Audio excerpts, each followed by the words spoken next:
Hi folks, hope you're all doing okay. This is just my day after reaction to the France against New Zealand game. Final score, France 40, New Zealand 25, and what an absolute classic game that was. I thought France were absolutely awesome throughout pretty much the whole game. Some of the rugby France played was a throwback to French rugby at its very best. It was beautiful to watch. They seem to get the balance right as well with their attack, and defensively, what a job Sean Edwards has done with their defence. And they were absolutely relentless throughout the match, pretty much. I know the All Blacks had their moments in the second half. I think that was always going to come though, because of obviously the quality of opposition New Zealand are. They were always going to have their purple patches. The first half, France went 24-6 up.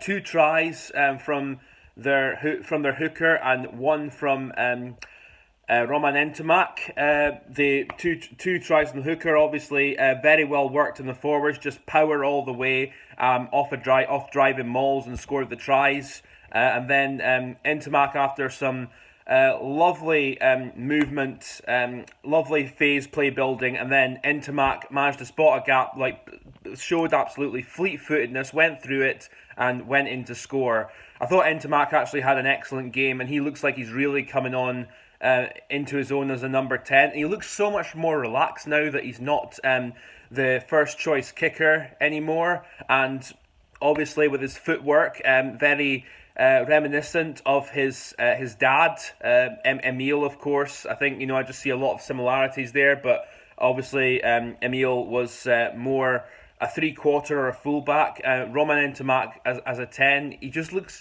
looks like he's just really coming into his own, as I said.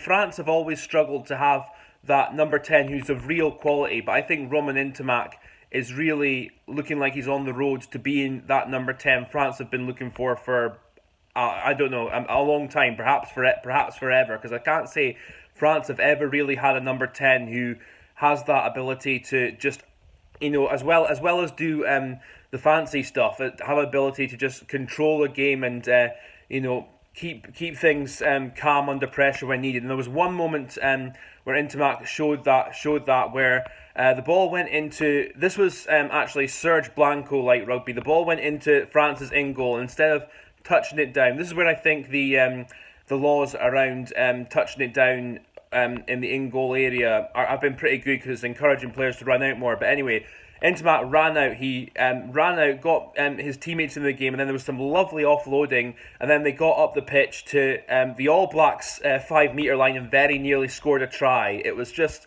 beautiful rugby to watch. And in the second half, as I said, New Zealand, they were always going to come back. They worked their way very well out to the left for Jordy Barrett to score in the corner, and then from a breakaway, Rico Ioane, that was just pure pace. There wasn't really, I think, that much France could have done about that. It was just absolutely pure pace that he burnt all the French defenders and went in to score. And then Ardi Savia crashed over after a few phases and near the French line and scored.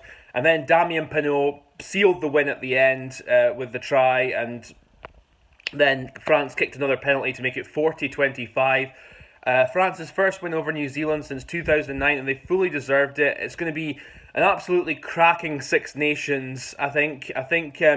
This France team are really looking like they're coming into their own. The question is, one is their discipline, and two is their consistency, because there were some moments in the match where they got into a little bit of scuffles when they didn't really need to, and there was a few penalties they gave away they didn't really need to as well. But overall, I thought that the penalty side of things was better than it has been in the last few years. But overall, again, France looking a really good team, and I'm really excited for the Six Nations now. It was all the Northern Hemisphere sides winning yesterday. Of course, Ireland play Argentina later on today.